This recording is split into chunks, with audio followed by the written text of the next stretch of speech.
பூஞ்சோலை மாணவர்கள் அனைவருக்கும் வணக்கம்.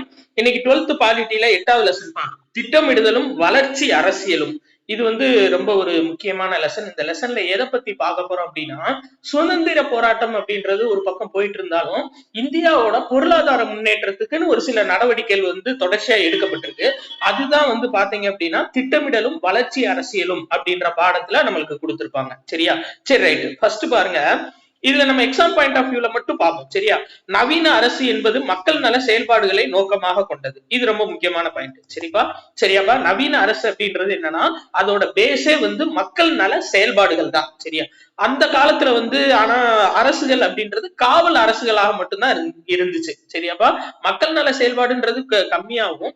மக்களை பாதுகாக்கணும், பிளஸ் ஒவ்வொரு நாட்டையும் போய் பிடிக்கணும், அந்த நம்மளோட அரசை விரிவுபடுத்தணும், அது போக ரொம்ப உயர்மட்ட லெவல்ல அரசர்கள் வாழணும் அப்படின்ற ஒரு காவல் அரசுகளா தான் இருந்துச்சு. ஆனா இப்ப இருக்க அரசுகள் மக்கள் நல அரசுகளா மாறி இருக்கு. சரியா? சரி, ரைட், ஓகே. இப்ப ஃபர்ஸ்ட் என்ன பார்க்க போறோம் அப்படின்னா, அதாவது இந்தியாவோட பொருளாதார முன்னேற்றம் அப்படின்றது எப்படி பேசிக்ல இருந்து ஸ்டார்ட் ஆச்சு அப்படின்னு சொல்லிட்டு நம்ம பார்க்க போறோம். சரியாப்பா? சுதந்திர போராட்டம் ஒரு பக்கம் நடந்துட்டு இருந்துச்சு. இருந்தாலும் பாத்தீங்கன்னா பொருளாதாரத்துக்கு எப்படி யார் யாரு உதவி பண்ணாங்க அப்படின்றதான். ஃபர்ஸ்ட் 1936ல விஸ்வேஸ்வரய்யா இந்தியாவுக்கான திட்டமிட்ட பொருளாதாரம் அப்படின்ற தலைப்புல ஒரு புத்தகம் எழுதி வெளியிடுறாருப்பா. சரியா? இதான் ஃபர்ஸ்ட். 1936ல விஸ்வேஸ்வரய்யா இந்தியாவோட திட்டமிட்ட பொருளாதாரம் அப்படின்ற பேஸ்ல ஒரு புக் வெளியிடுறாரு. இவர் என்ன பண்றாருன்னா, ஒரு 10 ஆண்டு திட்டத்தை முன்மொழிகிறார். சரியாப்பா? 10 வருஷத்துக்கு நம்ம ஒரு பிளான் போடுறோம், அந்த பிளானை சக்சஸ் பண்றோம் அப்படின்ற மாதிரி ஒரு 10 ஆண்டு திட்டத்தை முன்மொழிகிறாரு. அப்ப அது கேட்பாங்க, இந்தியாவுக்கான திட்டமிட்ட பொருளாதாரம் என்ற புத்தகத்தை எழுதியவர் யாருன்னா விஸ்வேஸ்வரய்யா. சரியா? சரி, அடுத்து இதோடது எப்படி டர்ன் ஆகுது அப்படின்னா, 1938ல அனைத்து இந்திய காங்கிரஸ் கமிட்டி கூட்டம் நடக்குது. அதுல சுபாஷ் சந்திர போஸ் தேசிய திட்டக்குழு உருவாக்குறாருப்பா. சரியா? அவரோட முயற்சியால் தேசிய திட்டக்குழு 1938ல உருவாது. இது அடுத்தது. சரியா? 2 வருஷம் கழிச்சு. அடுத்தது பாருங்க, இது எப்படி மாறுது அப்படின்னா, இது அதாவது இந்த தேசிய திட்டக்குழு அப்படின்றது ஒரு நாடு தழுவிய பொருளாதார திட்டத்தை தயார் பண்றது இதோட முக்கிய நோக்கமா இருந்துச்சு. அடுத்து 1944லப்பா இந்திய தொழிலதிபர்கள் எல்லாம் சேர்ந்து பம்பாய் திட்டம் அப்படின்னு சொல்லிட்டு ஒரு திட்டத்தை வெளியிடுறாங்க. அதுக்கப்புறம் மக்கள் திட்டம்னு ஒரு திட்டம் வெளியிடப்படுது. அந்த திட்டம் எம்.என். ராய் அப்படின்றவரு வெளியிடுறாரு. இதான் அப்ப 1936, 38, 44, அதுக்கடுத்து மக்கள் திட்டம். சரியாப்பா? இதே 44ல காந்திய திட்டம் ஸ்ரீமன் நாராயண் அகர்வால் அப்படின்றவரு வெளியிடுறாருப்பா. இது ரொம்ப முக்கியம், ஏன்னா ஓல்டு கொஸ்டின்ல கேட்டிருக்காங்க, அதனாலதான் ஸ்டார் போட்டு வச்சது. சரியா? அப்போ 1944ல காந்திய திட்டத்தை ஃபர்ஸ்ட் வெளியிட்டவர் யாரு அப்படின்னா ஸ்ரீமன் நாராயண் அகர்வால் தான் வெளியிடுறாரு.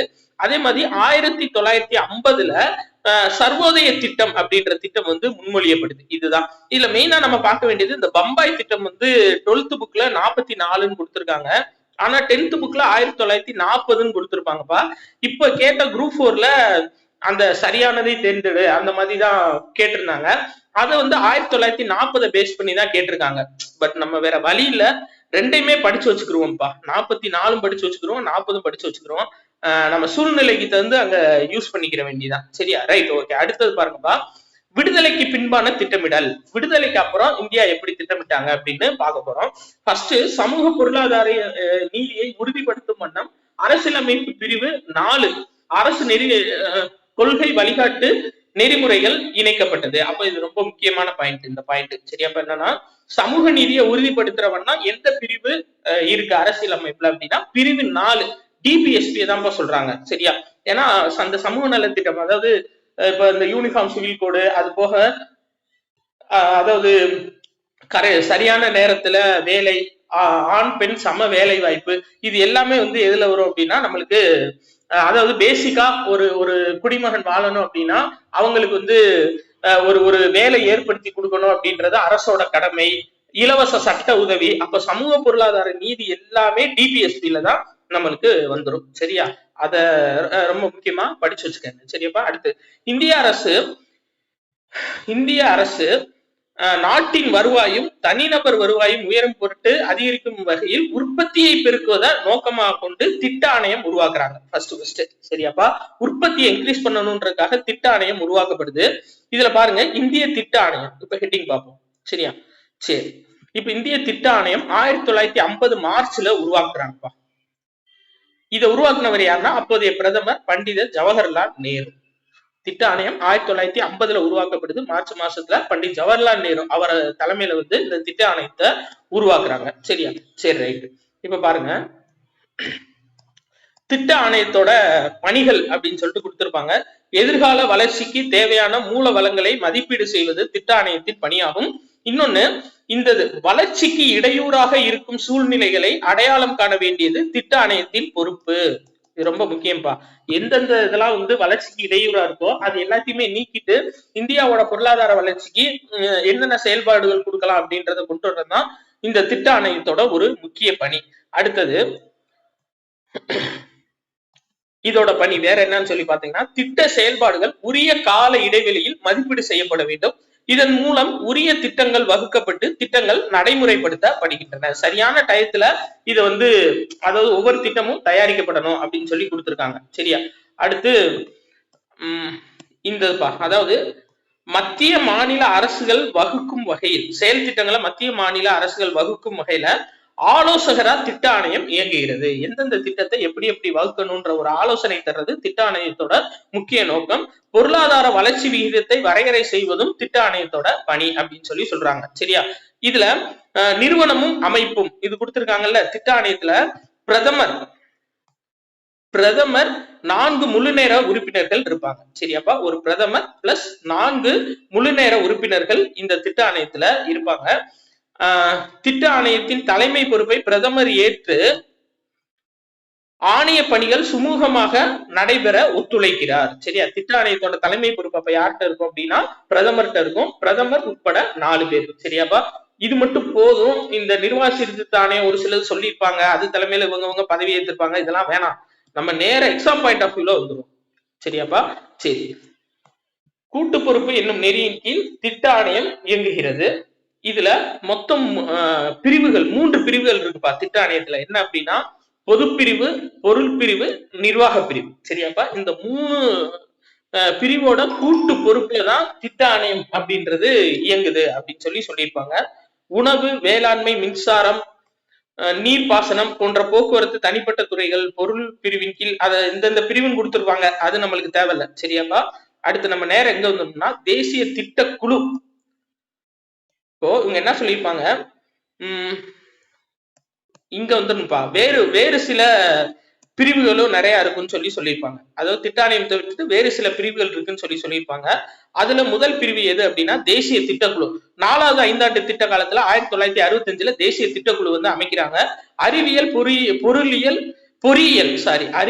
பொறியியல், பொருளாதாரம் ஆகிய துறை வல்லுநர்களை கொண்டு இது உருவாக்கப்படும் அப்படின்னு சொல்லியிருக்காங்க. தேசிய திட்டக்குழு எப்பனா 4வது ஐந்தாண்டு திட்டம்பா, ஞாபகம் வச்சுக்கோங்க. தேசிய திட்டக்குழு அப்படின்றது 4வது ஐந்தாண்டு திட்டம் 1965 அமைக்கப்பட்டிருக்கு.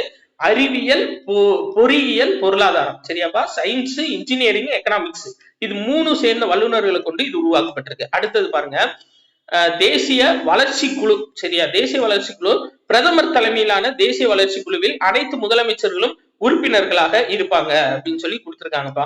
இது இங்க பாருங்க, இந்த கதையெல்லாம் நம்மளுக்கு வேணாம், நம்ம நேர இதுக்கு வந்துருவோம். சரியா?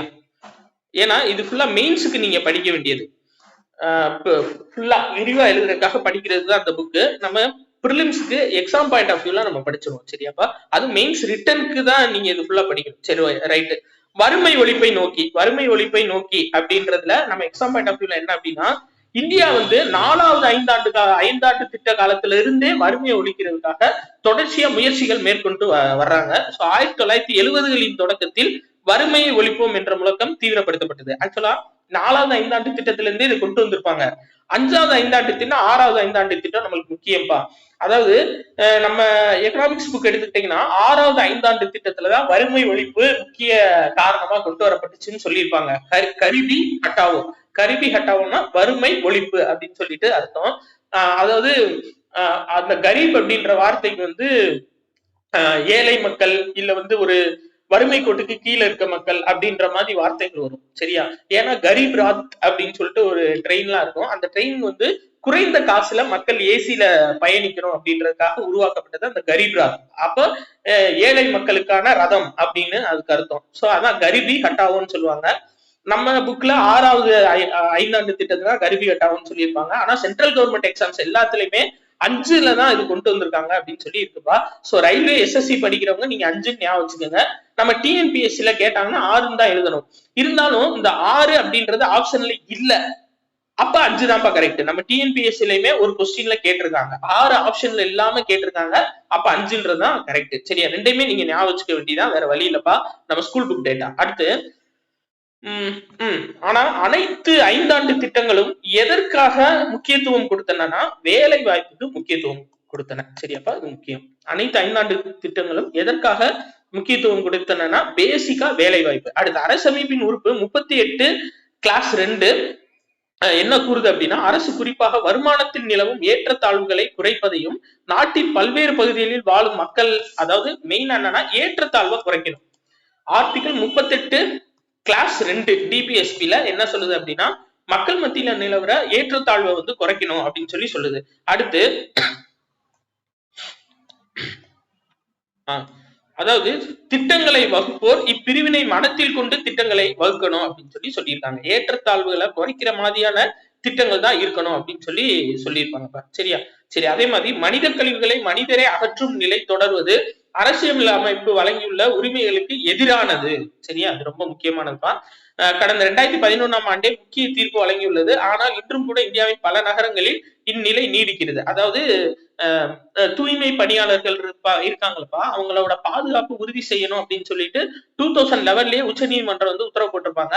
ஆனா இன்னும் நிறைய மாநிலங்கள்ல அது நீடிக்கதான் செய்யுது. சரியா, ஆனா இப்போ ரீசெண்டா பாக்குறேன், மதுரை மாநகராட்சியில அந்த ஒரு வண்டி மாதிரி இருக்குப்பா. அந்த வண்டியில வந்துட்டு அந்த பாதாள புதை சாக்கடை இருக்கு பாத்தீங்களா, பாதாள சாக்கடைன்னு சொல்லக்கூடாது, தமிழ் வார்த்தை கிடையாது. அந்த புதை சாக்கடையில வந்து எதுவும் அடைப்பு ஏற்பட்டுச்சுன்னா அந்த மிஷினை வச்சு சுத்தம் பண்ணாங்க. நான் இப்ப ரீசெண்டா நான் பார்த்தது. ஆனா இது வந்து இந்தியா அளவுல வரணும் அப்படின்றதான் எல்லாரோட ஒரு கோரிக்கையாவும் இருக்கு. சரி, அதான் இதுல சொல்லியிருக்காங்க. சரியாப்பா. அடுத்து சமூக நீதி உறுதிப்படுத்துதல். இதெல்லாம் வேணாம்ப்பா, இது ஃபுல்லா கதை தான். நம்மளுக்கு எக்ஸாம் பாயிண்ட் ஆஃப் வியூல பார்ப்போம். உலகளாவிய வறுமை பட்டியல் இந்த பாக்ஸ் கொடுத்திருப்பாங்க. இந்த உலகளாவிய வறுமை பட்டியல இந்த கடைசி பாயிண்ட் தான் நம்மளுக்கு முக்கியமானது. என்னன்னா 2011 கணக்கெடுப்பின்படி உலக மக்கள் தொகையில் 77 விழுக்காடு மக்கள் வறுமையின் பிடியில் சிக்கியுள்ளனர் அப்படின்னு சொல்லி கொடுத்திருக்காங்க. சரியாப்பா, இதுதான் முக்கியமானது. இது ஃபுல்லா மெயின்ஸ் ரிட்டன் எழுதுனீங்கன்னா உங்களுக்கு தேவைப்படும். நம்மளுக்கு பிலிம்ஸ்க்கு எக்ஸாம் பாயிண்ட் ஆஃப் வியூல இதான் 2011 கணக்கெடுப்பின்படி எத்தனை மக்கள் வந்து வறுமையின் பிடியில இருக்காங்க அப்படின்னா 77 விழுக்காடு மக்கள் வறுமையோட பிடியில இருக்காங்க. சரியா, இதுல இந்த MPI மல்டி பாவர்ட்டி இண்டெக்ஸ், சரியாப்பா, உலகளாவிய பல பரிமாண வறுமை பட்டியல் ஆய்வு செஞ்சு 3 முக்கிய பரிணாமங்கள்ல வந்து இதை வந்து ஆய்வு செய்யறாங்கப்பா. சுகாதாரம், கல்வி, வாழ்க்கை தரம். இதை 3 பேஸ் பண்ணி தான் அவங்க வந்து அந்த வறுமையை வந்து கணக்கிடுறாங்க. சரியா, இப்படி இருந்தா இவங்க வந்து வறுமையில இருக்காங்க அப்படின்னு அர்த்தம். இப்ப ஃபார் எக்ஸாம்பிள் ஃபர்ஸ்ட் பாருங்க, சுகாதாரத்தை பேஸ் பண்ணி ஒண்ணு சொல்றாங்க. இப்ப சுகாதாரத்தை பேஸ் பண்ணி 2 விஷயம்ப்பா. என்னென்ன அப்படின்னா, ஊட்டச்சத்து ஒண்ணு, குழந்தை இறப்பு வீதம் ஒண்ணு. சரியாப்பா, ரைட். ஊட்டச்சத்து ஒண்ணு, குழந்தை இறப்பு வீதம். இப்ப ஊட்டச்சத்து என்ன சொல்ல வருது அப்படின்னா, 70 வயது கடந்த முதியோர் அல்லது குழந்தை ஊட்டச்சத்து குறைவால் பாதிப்புக்குள்ளாவது. சரியா, 70 வயது கடந்த முதியோரும் குழந்தைகளும் ஊட்டச்சத்து குறைவால் பாதிக்கப்பட்டாங்க அப்படின்னா அவங்க வறுமையில இருக்காங்கன்னு அர்த்தம். அடுத்து குழந்தை இறப்பு வீதம், பிறகு 5 ஆண்டுகளுக்கு ஒரு குழந்தை இறப்பது. சரியாப்பா, பிறந்த 5 வருஷத்துக்குள்ள ஒரு குழந்தை இறந்துருச்சுன்னா அது வந்து வறுமைக்கான காரணம். அடுத்து பள்ளி ஆண்டுகள், கல்வியை பேஸ் பண்ணி ஒரு 2 இது சொல்லுவாங்க. என்ன அப்படின்னா, பள்ளி ஆண்டுகள் 10 வயது அல்லது அதை கடந்த உறுப்பினர்களில் 6 ஆண்டுகள் பள்ளியில் கழித்தவர்கள். சரியாப்பா, 10 வயசு தாண்டிட்டாங்க அப்படின்னா குறைஞ்சபட்சம் ஒரு 6 வருஷம் வந்து அவங்க ஸ்கூல்ல இருந்திருக்கணும். சரியாப்பா, 10 வருஷத்தை தாண்டி ஒருத்தங்க இருந்தாங்கன்னா குறைஞ்சபட்சம் அவங்க 6 வருஷம் ஸ்கூல்ல இருந்திருக்கணும். அந்த 6 வருஷத்துக்கும் கம்மியா ஒருத்தவங்க ஸ்கூலிங்ல இருந்தாங்க அப்படின்னா அவங்க வந்து வறுமையில இருக்கிறவங்க. சரியாப்பா. அடுத்து பள்ளி வருகை, பள்ளிக்கல்வி வயதில் 8ஆம் வகுப்பு கூட நிறைவு செய்ய இயலாத இடைநிற்றல் உள்ள குழந்தைகள். சரியா, இடைநிற்றல்னா என்னப்பா, தொடர்ச்சியா ஸ்கூலுக்கு போயிட்டு இருக்காங்க, அவங்களால அதுக்கு மேல படிக்க முடியாது, சோ பாதியிலேயே ஸ்கூல்ல நிப்பாட்டிடுறது. அப்ப 8th கூட படிக்காத குழந்தைகள் இருந்தாங்க அப்படின்னா அவங்க வந்து வறுமையில இருக்கிறவங்கன்னு சொல்லி வரையறுக்கிறாங்க. வாழ்க்கை தரம், இது ரொம்ப ரொம்ப முக்கியம்பா. இதுல இருந்து கட்டாயம் கொஸ்டின் வரக்கூடிய வாய்ப்பு இருக்கு. குரூப் 1 லெவல்லயே வந்து கொஸ்டின் இதுல வாய்ப்பு இருக்குப்பா. சரியா? சரி, இப்ப பாருங்க, எரிபொருள் சார்ந்து ஒருத்தவங்க வறுமையில இருக்காங்க அப்படின்னா விறகு, சாணம், கறி போன்றவற்றை பயன்படுத்தி சமையல் பண்ணாங்கன்னாவே அவங்க வறுமை கோட்ல இருக்கிறவங்க தான். சரியா? ஏன்னா இப்ப நம்ம கூட தெரியும், பிரதான் மந்திரி உஜ்வாலா யோஜனா. உஜ்வாலா யோஜனானா என்னன்னா, அனைத்து மக்களுக்கும் கேஸ் சிலிண்டர் வந்து வழங்குறது, கேஸ் மூலியமா சமையல் பண்றதுக்காக கேஸ் சிலிண்டர்களை வந்து இலவசமா வழங்குறது தான் இந்த உஜ்வாலா யோஜனாவோட முக்கிய நோக்கம். இதுக்கு பின்னாடி ஒரு மிகப்பெரிய செயல்பாடு இருக்குப்பா. என்ன அப்படின்னா, இந்தியால இருக்க பெண்களுக்கு அதிகமான நுரையீரல் பாதிப்பு ஏற்பட்டுச்சு. என்ன அப்படின்னு சொல்லி பார்க்கும்போது அவங்க விறகு, சாணம், கறி இது மூலியமா சமையல் பண்றதுனாலதான் அந்த புகை வந்து உள்ள போய் அவங்கள அறியாமே சுவாசிச்சு சுவாசிச்சு ஏகப்பட்ட நுரையீரல் பிரச்சனை வந்து வந்துச்சு.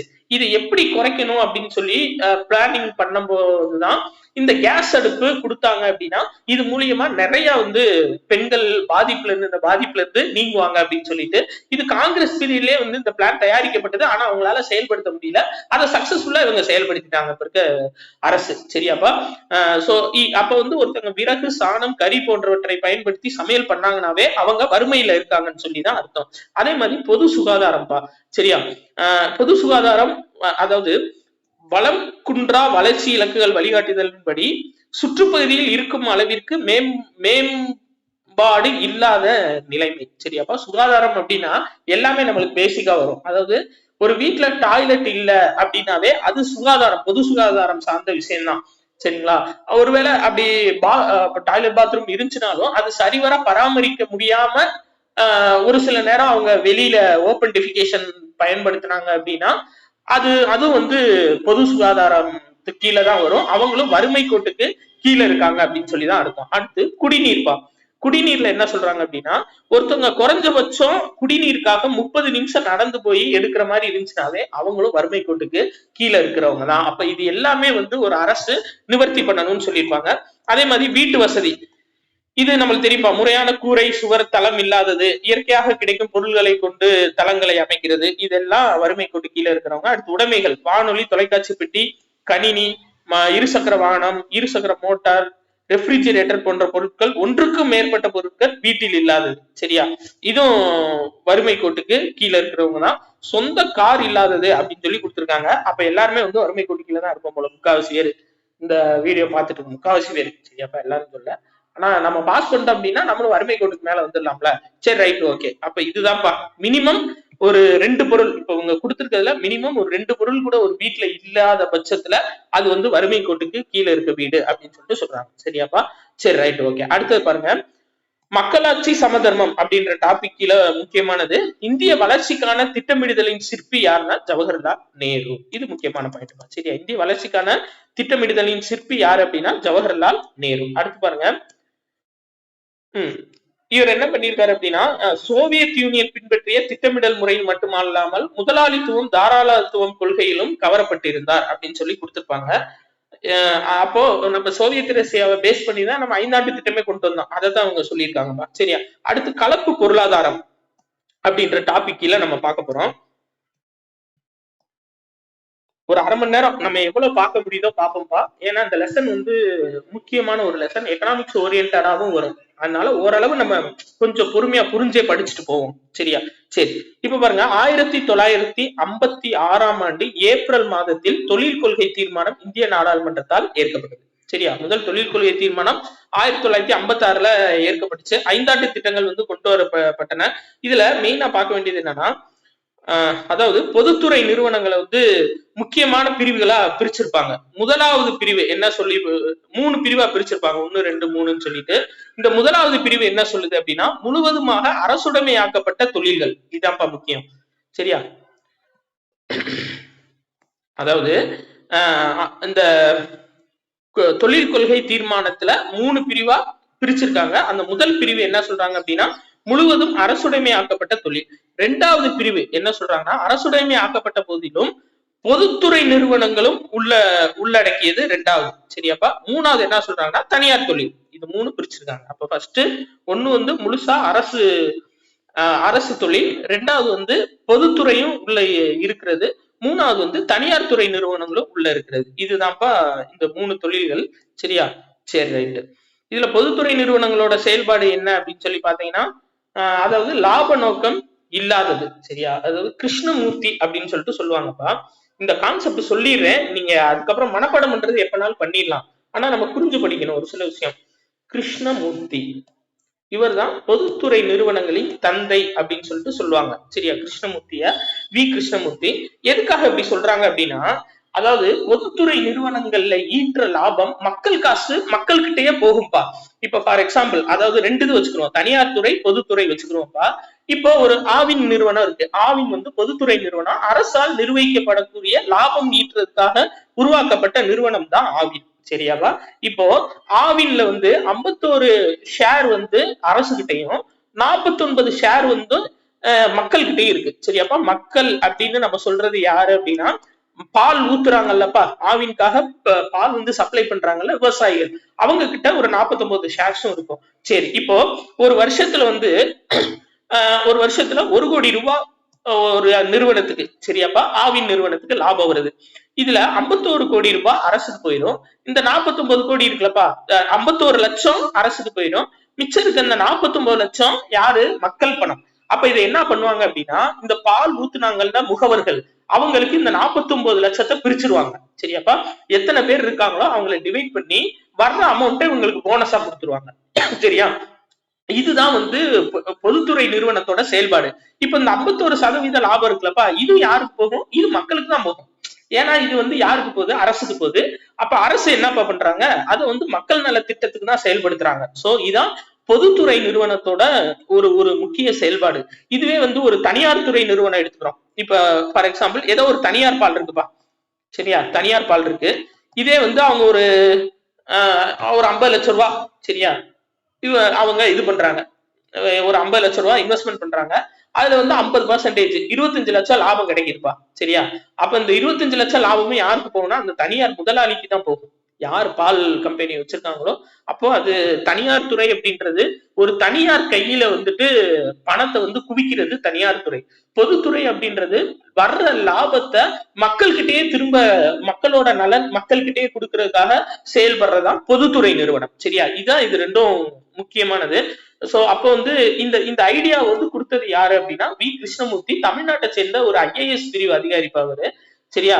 இவரு அதனாலதான் இவரை வந்து பொதுத்துறை நிறுவனங்களின் தந்தை அப்படின்னு சொல்லிட்டு சொல்றாங்க. சரியா? கிருஷ்ண மேனன் வந்து வேற, அவர் வேற. கிருஷ்ணமூர்த்தி இவர் தான் என்னன்னா இந்தியாவோட பொதுத்துறை நிறுவனங்களோட தந்தை. சரியாப்பா? அடுத்து பாருங்க, PV நரசிம்மராவ் அரசு. சரி, ரைட், இத பாத்துக்கோ. 1991 தொழில் கொள்கை தீர்மானத்தை பத்தி சொல்லியிருக்காங்கப்பா. PV நரசிம்மராவ் தலைமையிலான அரசு இருந்தப்ப 1991 ஜூலைல பொருளாதார சீர்திருத்தம் அறிமுகப்படுத்தப்பட்டுச்சு. சரியா? எதுக்காக அப்படின்னா, தனியார் மயம், தாராளமயம், உலகமயம். அப்போ அது எதுக்காக அப்படின்னா, நம்ம இந்தியா அரசு கிட்ட வந்து அதாவது அந்நிய செலாவணி இருப்பு வந்து குறைய ஆரம்பிச்சிருப்பா. அப்ப நம்ம எதுவுமே இம்போர்ட் பண்ண முடியாது. இந்தியா வந்து ஒரு மிகப்பெரிய வறுமை நிலையில போற மாதிரி ஆயிடும். சோ அதை மாத்தணும் அப்படின்றதுக்காக நான் ஏற்கனவே போன வீடியோல சொன்ன மாதிரிதான் நிறைய தனியார் நிறுவனங்கள் இன்வெஸ்ட்மெண்ட் பண்ணாங்க. இந்தியாவோட அந்நிய செலாவணி அதிகரிச்சிருச்சு. சரியாப்பா? அடுத்து பாருங்க, 7வது ஐந்தாண்டு திட்டம் 1990 நிறைவேறியது. சரி, ரைட், ஓகே. 8வது ஐந்தாண்டு அன்றைய நாட்டின் பொருளாதார நிலையை கருதி 8வது ஐந்தாண்டு திட்டம் அறிமுகப்படுத்தல. அதுக்கு பதில் ஓராண்டு திட்டம் வந்து அறிமுகப்படுத்திருப்பாங்க. 90-91 சரியா? அதுக்கப்புறம் 92ல திரும்ப 8வது ஐந்தாண்டு திட்டம் கொண்டு வரப்பட்டிருக்கும். நம்மளுக்கு எக்ஸாம் பாயிண்ட் ஆஃப் வியூல ஒண்ணு கேட்பாங்க, புதிய தொழில் கொள்கை எந்த ஐந்தாண்டு திட்டத்தில் அமல்படுத்தப்பட்டது அப்படின்னு சொல்லி கேட்பாங்க. 8வது ஐந்தாண்டு திட்டம். சரியாப்பா? 91ல கொண்டு வரப்பட்டு 92 8வது ஐந்தாண்டு திட்டத்துல வந்து பாத்தீங்க அப்படின்னா நம்மளோட தொழில் கொள்கை அமலுக்கு வந்து அதுபடி 1991 LPG அமலுக்கு வந்து அதுபடி செயல்பட ஆரம்பிச்சிருப்பாங்க. Right, okay. அடுத்துப்பா, நிதி ஆயோக். நிதி ஆயோக் வரையும் பாத்துருவோம். சரியா? நிதி ஆயோக் நிறைய இருக்கும். நம்ம நிதி ஆயோக்கோட இன்ட்ரோடக்ஷன் பாத்துருவோம்ப்பா. சரியா? அதுக்கப்புறம் நம்ம அடுத்த கிளாஸ்ல இந்த நிதி ஆயோக்கோட ஃபுல் சப்ஜெக்ட் நம்ம பார்ப்போம். சரியா? கொஞ்சம் பொறுமையாவே போவோம்பா. இந்த லெசன் அவசரப்படக்கூடாது, நம்மளுக்கு ரொம்ப முக்கியமானது. இந்தியாவின் திட்டமிடல் அணுகுமுறையில் இந்திய அரசு 2015ல திட்ட ஆணையத்துக்கு பதிலா இந்த நிதி ஆயோக்கை வந்து கொண்டு வர்றாங்கப்பா. சரியா? சரி, இதோட முக்கியமான நோக்கம் என்ன அப்படின்னு சொல்லி பாத்தீங்கன்னா, அர்த்தமுள்ள பங்களிப்பை வழங்க முடியும் என கூறுவது பலனளிக்காது. இதெல்லாம் தேவையில்ல. நம்மளுக்கு தேவை என்ன அப்படின்னா, இந்த முக்கியம், சந்தை அடிப்படையிலான பொருளாதாரம் தவிர்க்க முடியாத ஒன்றாகும் அப்படின்னு சொல்லி கொடுத்திருப்பாங்கப்பா. சரி, ரைட், ஓகே. அரசின் சிந்தனை பிரிவா மட்டும்தான் நிதி ஆயோக் இருக்கும். சரியா? அரசோட ஒரு ஐடியா கொடுக்கிற பிரிவா தான் நிதி ஆயோக் இருக்கும். இந்த நிதி ஆயோக் வந்து முடிவெடுக்கிற துறையா இருக்காது. கவர்மெண்ட்டுக்கு ஒரு ஒரு இது கொடுக்கலாம், ஒரு கன்க்ளூஷன் கொடுக்கலாம், இப்படி செய்யுங்க அப்படின்னு சொல்லிட்டு. சரியாப்பா? 2015 ஜனவரி 1 அன்று மத்திய அரசு ஒரு தீர்மானத்தை நிறைவேற்றி நிதி ஆயோக் கொண்டு வரப்பட்டுச்சு. சோ நிதி ஆயோக்கோட அமைப்பு பாத்தீங்கன்னா 5 முழு நேர உறுப்பினர்கள், 2 பகுதி நேர உறுப்பினர்கள் இருப்பாங்கப்பா. இதோட தலைவர் பிரதமரா இருப்பாரு. சரியா? ஃபர்ஸ்ட் இதோட தலைவர் வந்து பிரதமரா இருப்பாரு. அவருக்கு கீழே ஒரு துறை தலைவர் இருப்பாரு. சரியா? அவருக்கு கீழே 5 முழு நேர உறுப்பினர்களும் 2 பகுதி நேர உறுப்பினர்களும் இருப்பாங்க. இதுதான் நிதி ஆயோக்கோட அமைப்பு. சரியா? சரி, அது போக வேற யார் யார் இருப்பாங்க அப்படின்னு சொல்லி பாத்தீங்கன்னா, அனைத்து மாநில முதலமைச்சர்கள் இருப்பாங்க. ஒன்றிய பகுதிகளோட துணைநிலை ஆளுநர்கள் கொண்ட ஒரு குழு இருப்பாங்க. சரியா? அது ரொம்ப முக்கியமான விஷயம். சரியாப்பா? அது போக ஒவ்வொரு மாநிலங்களுக்கு இடையே மண்டல குழுக்கள் வந்து அமைக்கப்பட்டிருக்கும். அவங்களுக்கு உள்ள எதுவும் பிரச்சனை இருந்துச்சுன்னா அதை தீர்த்து வைக்கிறதுக்காக. சரியா? ரைட், ஓகேப்பா. இது போக என்ன செய்வாங்க அப்படின்னா, அதாவது ஒரு ஒரு குழுக்கள் இருப்பாங்க. சரியா? அவங்க யாரு அப்படின்னா, அதாவது பல்கலைக்கழகங்கள் மற்றும் ஆராய்ச்சி நிறுவனங்களை சேர்ந்தவர்கள். சரியா? இவங்க எதுக்குன்னா ஒரு ஐடியா கொடுக்கறதுக்காக. இவங்க வந்து பகுதி நேர உறுப்பினர்களாக நியமிக்கப்படுவார். முழு நேர உறுப்பினர்கள் கிடையாது, பகுதி நேர உறுப்பினரா இவங்க நியமிக்கப்படுறாங்க. அலுவல் சாரா உறுப்பினர்களாக மத்திய அமைச்சரவையில் இருந்து 4 அமைச்சர்கள் நியமிக்கப்படுகின்றனர். சரியாப்பா? இதை ஞாபகம் வச்சுக்கோங்க. இப்போ அதாவது இதோட அமைப்புன்னு பாத்தீங்கன்னா, ஃபர்ஸ்ட் இதோட தலைவர் பிரதமர், அதுக்கு கீழே துறை தலைவர் இருப்பாங்க, 5 முழு நேர உறுப்பினர்கள், 2 பகுதி நேர உறுப்பினர்கள் இருப்பாங்க. அது போக ஒரு 2 பேர்ப்பா. சரியா? என்ன அப்படின்னா, பல்கலைக்கழகம் மற்றும் ஆராய்ச்சி நிறுவனங்களை சேர்ந்த ஒரு 2 பேர் இருப்பாங்க. அலுவல் சாரா உறுப்பினர்களா ஒரு 4 அமைச்சர்கள் வந்து இருப்பாங்க. இதுதான் நிதி ஆயோக்கோட அமைப்பு. சோ இதோட நம்ம இந்த கிளாஸை முடிச்சுக்கலாம். அடுத்த கிளாஸ்ல வந்துட்டு நம்ம தொடர்ச்சியா இன்னும் அந்த அதாவது நில சீர்திருத்தம் இருக்கு, அதுக்கடுத்து வெண்மை புரட்சி, பசுமை புரட்சி, இது எல்லாமே இருக்குப்பா. இது வந்து நம்ம கொஞ்சம் பார்த்துடலாம். சரி, அந்த லெசன் கொஞ்சம் பொறுமையாவே போகும், அவசரப்பட வேணாம். ரொம்ப ரொம்ப முக்கியமான ஒரு லெசன்பா. நன்றி.